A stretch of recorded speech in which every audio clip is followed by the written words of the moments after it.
యోహాను సువార్త 8వ అధ్యాయము 37వ వచనం చదువుకుందాం. మీరు అబ్రహాము సంతానమని నాకు తెలియను, అయినను మీలో నా వాక్యమునకు చోటు లేదు గనుక నన్ను చంప వెతుకుచున్నారు.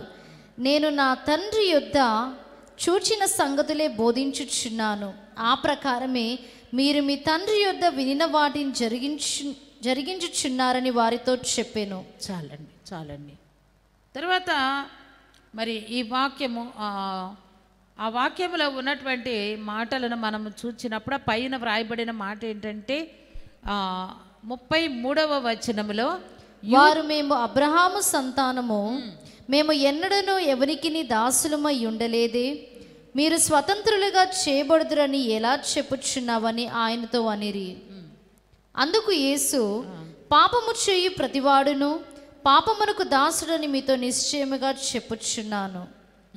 దాసుడు ఎల్లప్పుడూ ఇంటిలో నివాసము చేయుడు, కుమారుడు ఎల్లప్పుడూ నివాసము చేయును. చాలు. అంటే ఇక్కడ యూదులైన వారి యొక్క అతిశయం ఏంటంటే, మేము అబ్రహాము సంతానము, మేము దేవుని రాజ్యానికి వెళ్ళిపోతాం, మేము అబ్రహాము సంతానం కాబట్టి మేము ఎలా బ్రతికినా కానీ పర్వాలేదు, మేము దేవుని రాజ్యాన్ని స్వతంత్రించుకుంటాం అని అతిశయంతోనే వారు జీవిస్తూ ఉన్నారు. కనుక మీరు పాపంలోనే జీవిస్తున్నారు, పాపంలోనే మరణిస్తారని యేసయ్య ఎందుకే అన్నారు. కనుక మనం కూడా అంతే. కొంతమంది పుట్టు క్రైస్తవులం, మా తాతయ్య క్రైస్తవుడు, మా ముత్తాత క్రైస్తవుడు, మేమందరం క్రైస్తవులే పరలోక రాజ్యానికి వెళ్ళిపోతాం అనుకుంటారు.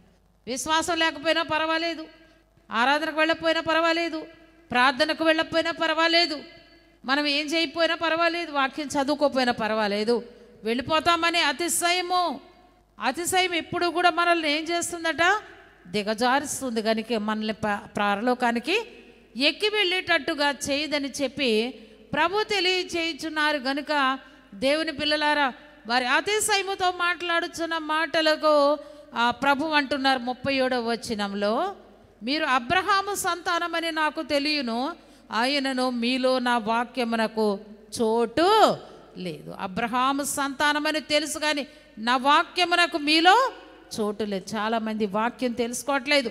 వాక్యాన్ని బట్టే విశ్వాసం ఉంటుంది, వాక్యం వింటేనే విశ్వాసం కలుగుద్ది, వినుట వలన విశ్వాసము కలుగును. కనుకనే దేవుని కుమార్తెలారా, వినుట వలన విశ్వాసము కలుగుద్దు. కనుక వింటున్నారా, చదువుతున్నారా, హృదయంలో చోటిస్తున్నారా, ఎలా ఉన్నారని ప్రభు అడుగుతున్నారు. గనుక మీ హృదయములో నా వాక్యానికి చోటు లేదు గనుక మీరు నన్ను చంప వెదకుచున్నారు అన్నారు. విశ్వాసం లేని వారు ఏం చేశారంటే యేసయ్యను చంపేశారు. యూదులు సిలువ వేసి చంపేశారు. వారు బాహాటంగా బహిరంగంగా చంపారు, మనమేమో అంతరంగంగా యేసయ్యని ఇంకా సిలువ వేస్తున్నాం. ఆయనందు విశ్వాసం లేని వారు అంతరంగముగా ఇంకా ఆయనను సిలువ వేస్తున్నారు, బాధ పెడుతూ ఉన్నారు, వేదనకు గురి చేస్తూ ఉన్నారు. కనిపెడుతున్న యేసయ్యకి సమయం దగ్గరకు వస్తున్నా సరే కానీ కనిపెడుతున్నటువంటి యేసయ్య కొరకు మనము సిద్ధపడడం లేదు. అందుకేనట ఎన్నిసార్లు యేసయ్యని చంపాలని చూశారో మన దేవుని వాక్యంలో చూస్తే యోహాను సువార్త 7వ అధ్యాయము 44వ వచనములో వ్రాయబడి ఉన్నది. వారిలో కొందరు 43 చదువు. వారిలో కొందరు ఆయనను పట్టుకొనదలిచిరి గాని ఎవడనూ ఆయనను పట్టుకొనలేదు. వారిలో కొందరు ఆయనను పట్టుకొనదలిచిరి గాని ఎవడను ఆయనను పట్టుకొనలేదు. ఎందుకు? ఈ బోధిస్తున్నందుకు. 38వ వచనం 37, 38 వచనాలు చదువుకుందాం.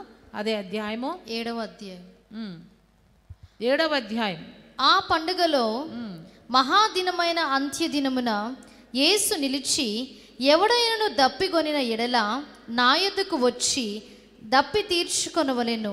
నాయందు విశ్వాసం ఉంచువాడెవడో లేఖనమును చెప్పినట్టు వాని కడుపులో నుండి జీవజల నదులు పారునని బిగ్గరగా చెప్పెను. దేవుని స్తోత్రం.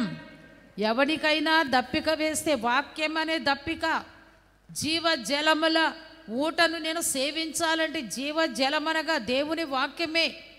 ఈ వాక్యమును వినాలని విశ్వాసము కలిగి ఉండాలని ఎవరికైనా సరే ఒకవేళ మీకు ఆశ కలిగినదా, వాని కడుపులో నుండి జీవజల నదులు ప్రవహిస్తాయట. దేవుని స్తోత్రం. జీవజల నదులు, ఒక్క నది కాదంట, నదులు ప్రవహిస్తాయంట.